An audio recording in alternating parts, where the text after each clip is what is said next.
Ilang netizens hindi ikinatuwa ang pagpasok ni Baby Giant sa Going Bulilit. Maraming netizens ang hindi ikinatuwa ang pagiging bahagi ni Baby Giant o Renz Joshua Banya sa tunay nitong pangalan sa nagbabalik ni Philippine Television sketch comedy show na Going Bulilit.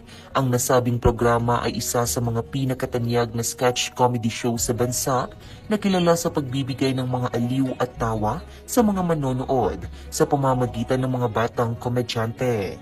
Sa pag-anunsyo ng pagbabalik ng Going Bulilit at kasama ang bagong miyembro na si Baby Giant, hindi maiwasan ang iba't ibang reaksyon mula sa mga netizens. Marami sa kanilang nagpahayag ng pagkadismaya sa social media. Sinasabing hindi nila ikinatuwa ang pagpasok ni Baby Giant sa programa dahil sa mga kadahilanan. Isa nga rito ay ang mga naging content ni Baby Giant na kung saan